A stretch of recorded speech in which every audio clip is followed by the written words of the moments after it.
The second question is the utilization of the IGR. Is it under maybe ministry approval or you seek approval somewhere? That is true.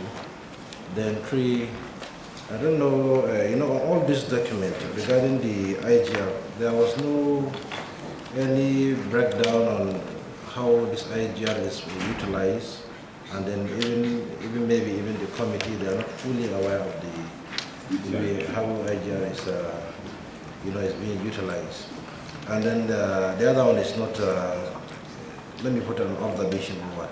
I think vividly last year there was one of the national dailies. They captured the rest of state that they lose almost 500 billion in that 4 years or 5 years because of the illegal mining. So I'm going by what we are able to collect for the IGR for the 2016, which is 2.8. I tried to do some division for years, the 500 billion maybe for the state, and then while we're trying to diversify the economy to one of this sector, which is very important to us, and then the IGR is just 2.8 billion. So I think maybe if there's any other maybe plan which would be better than the one we are having now, that we can make it one of the key sectors that can transform the economy. So I think this is my answer. And we came to the same conclusion you came to. I don't know whether the figure of 500 billion is correct or not.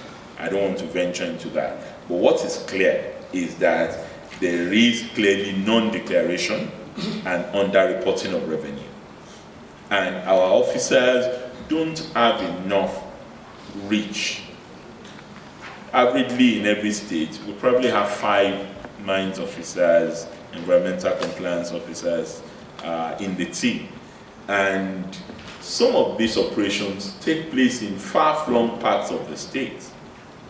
It can be difficult for ordinary people to get there. And that's why we decided that we would recruit revenue consultants. All we're interested in is you're bringing back to us additional revenue, particularly in areas where there had been underreporting or outright non-declaration, and working in partnership with the state governments there to shore up this revenue in the manner that you have described. So that is the alternative approach that we want to use, so that these professional trackers can work with our own federal mines officers in the various states in order to increase the revenue accruable to the country. You are right.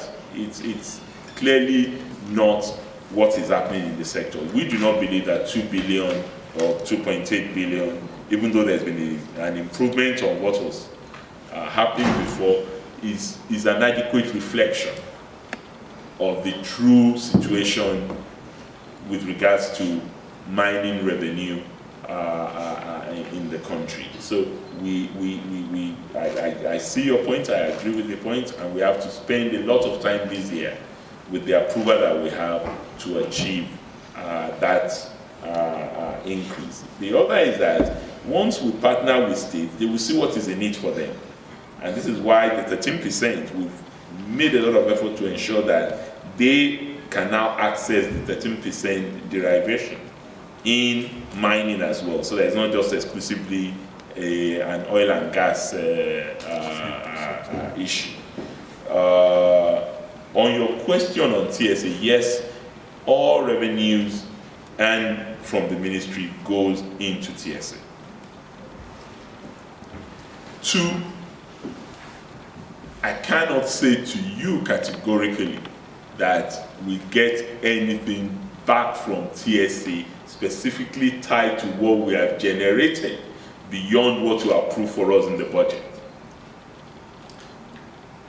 I don't know if we get appropriation funding, but we do not get, it's not a one